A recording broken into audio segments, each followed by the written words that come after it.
Hello student, कैसे हैं आप सब। एक बार पुनः से कोचिंग क्लासेस पर स्वागत है। क्लास 12 मैथ्स एनसीईआरटी में एमपी बोर्ड के सभी बच्चों के लिए टॉप 100 क्वेश्चन का सीरीज चला रहा था, जिसमें आपका पार्ट है वो 6 है और इस पार्ट में आप पूरा बेसिक से समझोगे।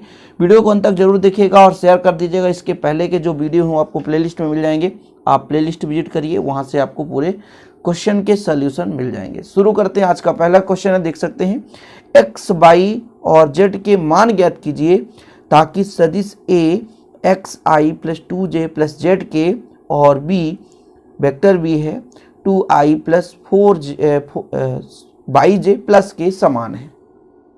मतलब हमको एक्स वाई और जेड का मान निकालना है जिसमें ये दोनों सदिश समान है।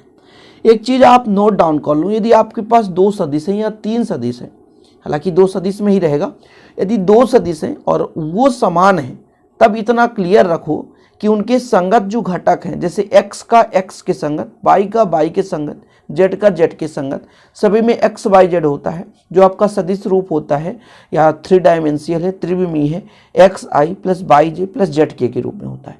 तो दोनों का जो एक्स वाई जेड का घटक है वो समान होगा।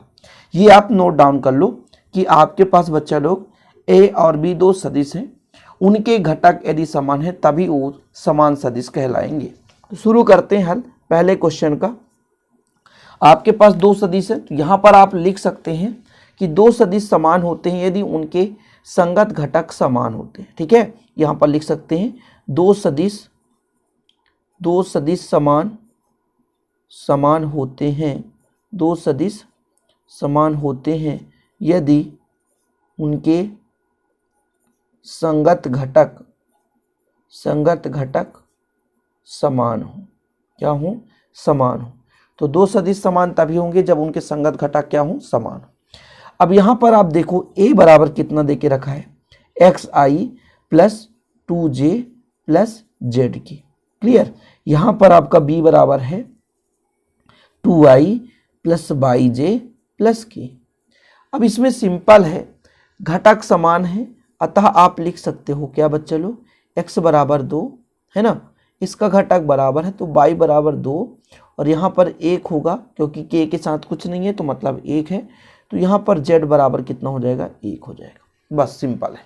तो पहला क्वेश्चन था, दो सदिश थे और दोनों समान हो तब x y z के मान निकालने हैं, तो x y z का मान आ जाएगा, घटक समान है, घटक में हम कंपेयर कर देंगे, आपका राइट आंसर आ जाएगा। इसके बाद आपका अगला क्वेश्चन है, यहाँ पर आप देखेंगे कि यदि a बराबर i माइनस 2j प्लस के, बी बराबर 2i minus 2i plus 4j plus 5k और c बराबर i minus 6j minus 7k है, तब हमको इन तीनों का योगफल निकालना है। यहाँ पर एक चीज़ आप याद रखिएगा बच्चे लोग कि a b c तीन आपके पास सदिश है, a है, b है, c है, तीन सदिश है, तीनों का योगफल निकालना है। तो कैसे निकालेंगे? पहले आपको हल करते समय जो भी दिया रहे उसको लिखना जरूर है। और एक चीज़ और नोट डाउन कर लेना, अब जरूरी नहीं कि यही क्वेश्चन एग्जाम में आए, सिमिलर क्वेश्चन आपको सॉल्व करते चलना है। ये नहीं कि मैंने जितना करा दिया, अब टाइप 100 क्वेश्चन मैं सीरीज चला रहा हूँ, 100 क्वेश्चन का मैं टाइप करा दूंगा कि ऐसे ही क्वेश्चन आएंगे। अब ये मत सोच रहे, कहीं अंक तो चेंज हो सकते हैं ना, बाद में आप आके गाली दो कि सर आप बोले 100 क्वेश्चन के अंदर ही आएगा। कोशिश यही करता हूँ कि क्वेश्चन यहीं से आए, लेकिन पहले बच्चों मैं एक टीचर हूं और टीचर का मतलब है आपको समझाना, आपको टाइप बताना कि एग्जाम में ऐसे क्वेश्चन पूछे जाएंगे, तो आपको पता होना चाहिए सिंपल तरीके से, है ना। चलिए, तो दिया है वेक्टर ए बराबर, है ना, वेक्टर यानी सदिश, वेक्टर बी, वेक्टर सी, ये तीनों दे के रखा है। वेक्टर ए बराबर कितना है, i माइनस 2j प्लस के। ठीक, यहाँ पे minus 2i plus 4j plus 5k। Okay, इसके बाद आया है बच्चा लोग यहाँ पे minus i minus 6j minus 7k। हमको क्या करना है? तीनों का योगफल निकालना है, सदिशों का योगफल निकालना है। तो अपन क्या करेंगे? सदिशों का योगफल, यहाँ पर आप लिख सकते हैं सदिशों का योगफल। योगफल मतलब सदिश a है, सदिश b है और सदिश c है।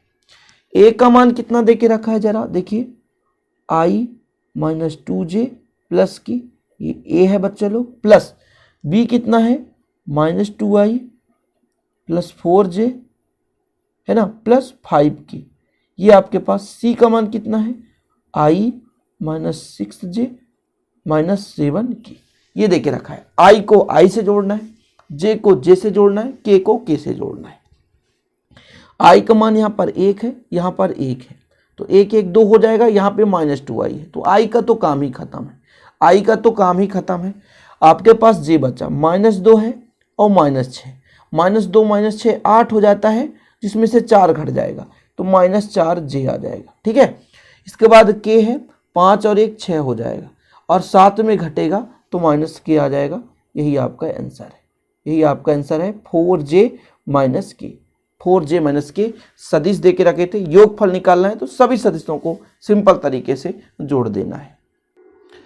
तीसरा क्वेश्चन आज का देखिएगा, आपके पास दो सदिश हैं और सिद्ध करना है संरेख है। संरेख में एक चीज हमको प्रूव करना पड़ेगा, संरेख मतलब एक ही रेखा पर है, यानी इनका घटक समान है, उभयनिष्ठ गुणा कुछ भी हो जाए। घटक मतलब सेम पोजीशन पर चल रहे हैं, एक्स वाई जेड दोनों एक सेम पर चल रहे हैं, इनका जो गुणक है वो कुछ भी आ जाए। गुणक क्या होता है मैं समझाऊंगा, अभी मैं यहाँ पर हल करता हूँ, थोड़ा समझिएगा। माना मानकर चलते हैं बच्चा लोग, माना आपके पास वेक्टर ए बराबर देखिए रखा है, वेक्टर ए बराबर कितना है आपके पास, यहाँ पर देखिएगा, यहाँ पर सॉरी 2i नहीं है, एक मिनट, चलिए 2i ही है, 2i - 3j + 4k, ये आपके पास 4k है, 4k है। ठीक है, वेक्टर बी बराबर कितना है आपके पास, -4i + 6j - 8k, ये आपके पास वेक्टर बी बराबर है। अब हमको चेक करना, जैसे हम आपको देखना चाहते हैं कि भैया यहाँ पर देखो कौन सा छोटा दिख रहा है कौन सा बड़ा, एक चीज नोट डाउन करो, यहाँ पर आपको पता होना चाहिए, इसमें 2i छोटा है और ये b बड़ा है, तो हम b को लेकर चलते हैं। देखिएगा जरा, b बराबर -4i + 6j - 8k, तो यहाँ पर कितना हो जाएगा, कुछ कामा ले लीजिए, जब हम कामा ले लेते हैं -2, तो 2 दूना 4, माइनस कामा लेने से अंदर का चिन्ह बदल जाता है, 3 दूना 6 और 4 दूना 8। अच्छा, ये किसके बराबर है, a के बराबर है, जरा देखो तो देखो मैंने यही तो कहना चाहा कि दोनों का जो सदिश रूप है वो समान होना चाहिए, घटक समान होना चाहिए, इसका जो गुणांक रूप है वो भले कुछ और आ जाए, यहाँ पे गुणांक भी कुछ भी हो जाए, 2 हो 4 हो 10 हो 20 हो 25 हो 100 हो, इससे लेना देना नहीं है। सदिश रूप दोनों सिमिलर होना चाहिए, समान आना चाहिए। कहने का मतलब a के 2 गुना में है b, a के -2 गुना में है b, लेकिन a और b परिमाण में लगभग इनका जो वेक्टर फॉर्म है वो समान है, इसलिए संरेख है। संरेख का मतलब ये हुआ कि ये दोनों जो वेक्टर हैं एक ही रेखा पर स्थित है। यहाँ भी त्रिविमीय हो सकता है प्यारे बच्चों, यहाँ भी त्रिविमीय हो सकता है, समझ रहे हैं, लेकिन ये दोनों के दोनों एक ही रेखा पर है। इन जो वेक्टर a आया, वेक्टर b, भले इनका थोड़ा सा घटक में है ना कई गुना हो सकता है, अब बढ़ेगा तो सभी में, एक्स वाई जेड तीनों में बढ़ेगा, घटेगा तो तीनों में घटेगा, यही कंडीशन है। तो आपका भैया आ चुका है। संरेख का मतलब दो सदिश है, a और b मानकर चल रहे हैं, तो a और b आपका बराबर होना चाहिए। यहाँ पे जो गुणक में है कुछ भी वैल्यू आ जाए उससे आपको परेशान नहीं होना है, a और b समान होना चाहिए, तभी वो कहलाएगा संरेख है। इसके बाद अगला क्वेश्चन देखिएगा, आपके पास दो सदिश देके रखे हैं, सदिश -i - 2j + 3k और दूसरा सदिश है 3i - 2j + k के बीच का कोण निकालना है। दो सदिश है, इनके बीच कोण कैसे फाइंड करेंगे ये हम आपको कराने जा रहे हैं। देखिएगा बच्चे लोग, हल करेंगे। वेक्टर a बराबर है i - 2j + 3k और वेक्टर b बराबर है, वह लिख सकते हैं, वेक्टर b बराबर है 3i - 2j + k। ये वेक्टर a और वेक्टर b है। अब हम मान के चलते हैं कि माना वेक्टर a व वेक्टर b के बीच का कोण थीटा है। कितना है, थीटा। मान के चलते हैं वेक्टर a और वेक्टर b के बीच का कोण थीटा है, तब बच्चा लोग, तब cos थीटा बराबर जानते हैं कितना होता है, a.b बटे मॉड ऑफ a और मॉड ऑफ b। अब इसको निकालेंगे कैसे, पहले निकालेंगे a.b। क्या निकालेंगे, a.b। a.b कैसे निकालते हैं, a की वैल्यू पुट करो, ठीक है, और फिर b की वैल्यू पुट करो, डॉट प्रोडक्ट। आपके पास b कितना है 3i माइनस 2j प्लस के, ये कर दिया। डॉट प्रोडक्ट में क्या होता है, आई का आई से 3 एक कम 3, जे का जे से 2 दूना 4, माइनस माइनस प्लस हो गया, 3 एक कम 3, यानी कुल मिलाकर 3 3 6, 6 4 10 आ गया। A dot B. अब हमको निकालना है mod of A. Mod of A का मतलब ये होता है अंडर रूट करो, ए का वर्ग लगाओ, ए है 1, आई का गुणांक 1 तो 1 का वर्ग, फिर प्लस जे का गुणांक माइनस 2 का वर्ग, के का गुणांक 3 तो 3 का वर्ग। कितना निकल कर आएगा जरा, 1 1 कम 1, 2 2 4, 3 त्रिकाई 9, 9 1 10 4 14, यानी रूट 14 आ गया। आपका मॉड ऑफ ए आ गया। मॉड ऑफ बी निकालो बच्चा लोग। मॉड ऑफ बी के लिए देखिएगा 3, तो 3 का वर्ग प्लस माइनस 2 का वर्ग प्लस के 1 का वर्ग, यानी 1 3 त्रिकाई 9, 2 दूना 4, 1 1 कम 1, इसका भी आ गया अंडर रूट 14, ये आ गया। अब हमको कॉस थीटा निकालना है। क्या निकालना है, कॉस थीटा निकालना है।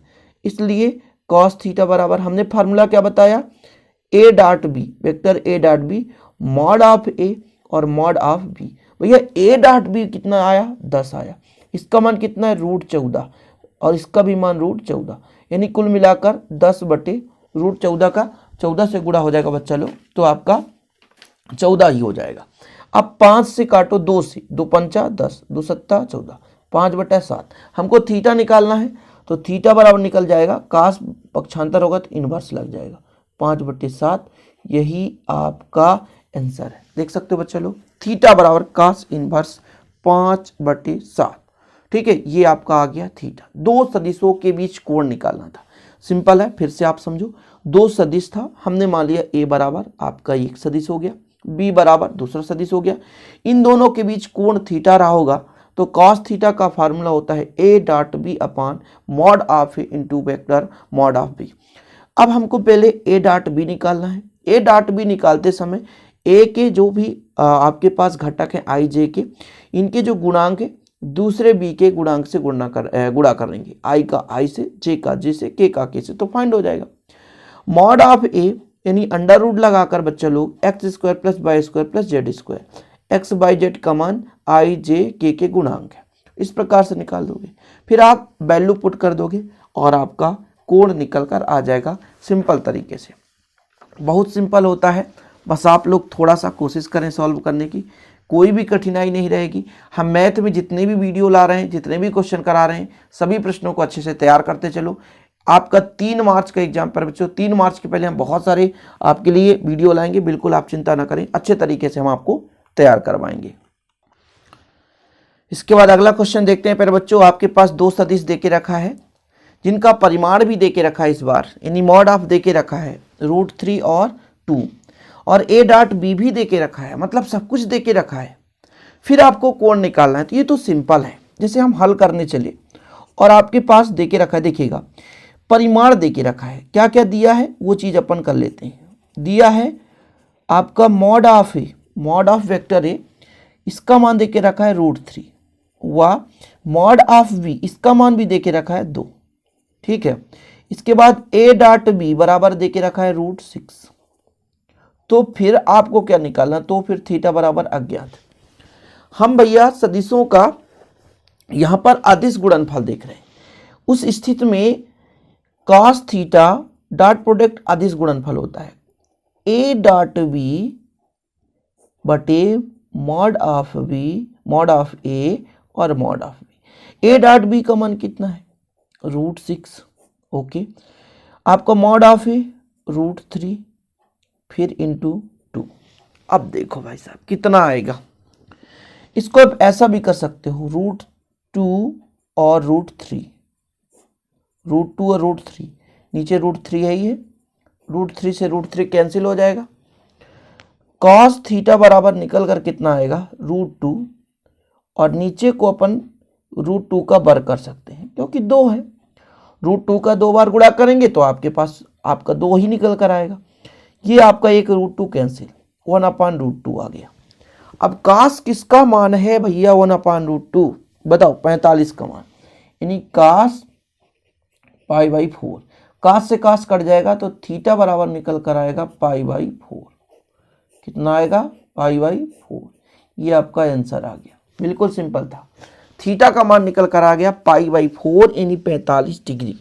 यहाँ पर मॉड ऑफ ए भी दे के रखा था, मॉड ऑफ बी भी दे के रखा था, ए डॉट बी भी दे के रखा था। बस सिंपल सा फार्मूला लगाना है कॉस थीटा का, और जब आप कॉस थीटा का फार्मूला लगा देते हैं तो थीटा बराबर निकल कर आ जाता है π/4। अगला क्वेश्चन देखिए, अगला क्वेश्चन है आपके पास सदिश रूप में 3 सदिश दे के रखे हैं 2i - j प्लस के, i - 3j - 5 के और 3i - 4j - 4 के एक समकोण त्रिभुज के शीर्ष की रचना करते हैं। जैसे देखिएगा, थोड़ा सा मैं आपको बताना चाहता हूँ, 3 सदिश दे के रखा है। अभी मैं ABCD नोट नहीं करूँगा क्योंकि बाद में दिक्कत होता है सदिश रूप में। ये आपके पास 3 सदिश दे के रखे हैं। मान के चलता हूँ आपके पास 3 सदिश कौन कौन से हैं। OA दे के रखा है, OB दे के रखा है और OC दे के रखा है। तब 2 सदिशों का वर्ग एक सदिश के वर्ग के बराबर होगा। जैसे कर्ण का वर्ग बराबर लंब का वर्ग धन आधार का वर्ग। हो सकता है यहाँ पे ये हो सकता है, यहाँ पे ABC कहीं भी हो सकता है, पर एक मान के चलता हूँ, ये मान लीजिए C है, ये C है तो C का वर्ग, इसको मान के चलता हूँ B है तो B का वर्ग और A के वर्ग के बराबर होगा। मतलब 2 भुजाओं का वर्ग वेक्टर फॉर्म में, ठीक है, तीसरे भुजा के वर्ग के बराबर होना चाहिए। मतलब इनमें से 2 सदिश होगा। 2 सदिश कैसे, जैसे AB निकालेंगे, BC निकालेंगे और AC निकालेंगे या CA निकालेंगे, तो फिर 2 सदिशों का वर्ग एक सदिश के वर्ग के बराबर होगा। कहने का मतलब, जैसे पहले हम OB निकाल लेते हैं। OA हमारे पास है 2i, क्रम से लिखते हैं ना प्यारे बच्चों, क्रम से लिखते हैं जैसा क्वेश्चन में देके रखा है, i - 3j - 5 के। डीपली समझाऊंगा, बिल्कुल आप चिंता नहीं करना। 3i - 4j - 4 के। ओके, देखिएगा पहले आपको भुजा निकालना पड़ेगा ना। जैसे 3 का स्थिर सदिश दे के रखा है तो भुजा निकालना पड़ेगा AB। जब AB निकालते हैं तो अंतिम में से पहले वाले को घटाते हैं, यानी OB में OA को घटाते हैं। OB आपके पास I में 2i घटाएंगे तो -i आएगा। 3j में इसको घटाएंगे, माइनस माइनस प्लस हो जाता है, ये जो है प्लस में हो जाएगा। ये जैसे हमारे पास -3j है, जब इसमें हम -j को घटाएंगे तो माइनस माइनस प्लस होगा कि नहीं भाई। यहाँ पे देखो -3i माइनस माइनस प्लस, ये आप ध्यान रखिए, मैं डायरेक्ट करूंगा तो आपका आएगा 2j, 3j में 1j घट जाएगा। अब ये माइनस हो जाएगा घटाएंगे तो -6k आ जाएगा। देखिएगा ये आपके पास वेक्टर AB आया। अब इसका हम माड निकालना चाहते हैं तो माड कैसे निकलता है चलो, अंडर रूट -1 का वर्ग प्लस -2 का वर्ग प्लस -6 का वर्ग, यानी 1 का वर्ग कितना आता है 1, 2 का वर्ग 4, 6 का वर्ग 6 36, यानी कितना निकल कर आएगा 36 1 37, 37 4 41, 37 4 41 हो चुका है। इसके बाद हम निकालेंगे BC, निकाल देते हैं। BC कैसे निकालेंगे, हमने कहा ना अंतिम में से पहले वाले को घटाओ, यानी C में से B को घटाएंगे। अब OC हमारे पास कितना भाई साहब, यहाँ पे देख लो, 3 में घटाओगे 2 आएगा। एक बार मैं लिख देता हूं ना ताकि आप लोगों को दिक्कत ना हो सके, तब मजा आएगा कि हाँ सर ये 4 को हम 14 क्यों बना देते हैं, ये 4 है ना, 4 के। फिर हमारे पास है OB I - 3j - 5 के। घटाओ जरा, देखो 3 में 1 घटा दो तो 2i, ठीक। 4j माइनस माइनस प्लस हो जाएगा, माइनस माइनस प्लस हो जाएगा। 4 में 3 घटेगा तो j बचेगा। यहाँ पर 4 है, हाँ माइनस माइनस प्लस हो जाएगा तो आपके पास प्लस j हो जाएगा। अब हमको BC का माड निकालना पड़ेगा बच्चा लोग। तो BC का माड 2 दूना 4, 1 1 कम 1, 1 1 कम 1, यानी √6। इसके गुणांकों का वर्ग होता है ना। अब फिर हम वर्ग लगा दें, BC का माड का वर्ग तो कितना आएगा √6 का वर्ग, यानी √6 आया। कितना आया, √6 आया। ये हमारे पास BC आया। अब हमको निकालना पड़ेगा CA कैसे निकालेंगे, OA अंतिम वाले में से पहले वाले को घटा दो। OA हमारे पास कितना है 2i - j प्लस के, और OC हमारे पास कितना है 3i - 4j - 4k। देखो भाई साहब 2i में 3i घटा दो तो -i आएगा, ठीक। माइनस माइनस प्लस हो जाएगा, इसलिए यहाँ पे 4 है आपके पास, 4 में आपका एक बिल्कुल एक बार थोड़ा सा मिलान कर लो, यदि एक थोड़ा सा गलत होगा तो आपका आंसर गलत ही हो जाएगा। तो आ जाएगा 3 आपका प्लस 3j, है ना। और फिर यहाँ पे ये माइनस माइनस प्लस हो जाएगा तो 5k। ये आपके पास CA आया, वेक्टर ऑफ CA। अब हमको मॉड निकालना है। मॉड कैसे निकालेगा भैया, 1 का वर्ग 1 कम 3 त्रिकाई 9 पचम 25, मतलब कुल मिलाकर 9 1 10 35 आ गया। फिर हमको CA का वर्ग लगा दो, यानी 35 रूट 35 का वर्ग, यानी आपका 35 आ गया। ओ हो। अब देखो भाई साहब, देखो जरा, हम तीनों चीज निकाला हमने। यहां पे आपका CA आ गया, ठीक, यहां पर आपका BC आ गया, और यहां पर आपका AB आ गया।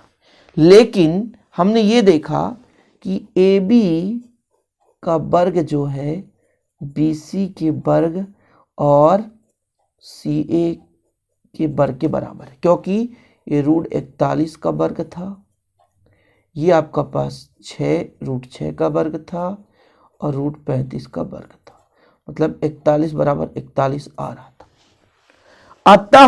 अतः ABC एक समकोण त्रिभुज के शीर्ष है। अतः बिंदु A, V व C समकोण त्रिभुज के शीर्ष है। कंप्लीट। और आज इतना ही, मिलते हैं अगले वीडियो में। हम जरूर आपको कंप्लीट कराएंगे। बहुत सारे बच्चे कहते हैं सर आप वीडियो नहीं ला रहे हैं।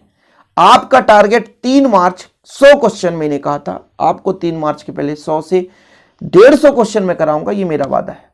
मिलते हैं अगली वीडियो के साथ। जय हिंद, वंदे मातरम। टेलीग्राम ज्वाइन जरूर करना, Shiv coaching classes, link description पे मिल जाएगा।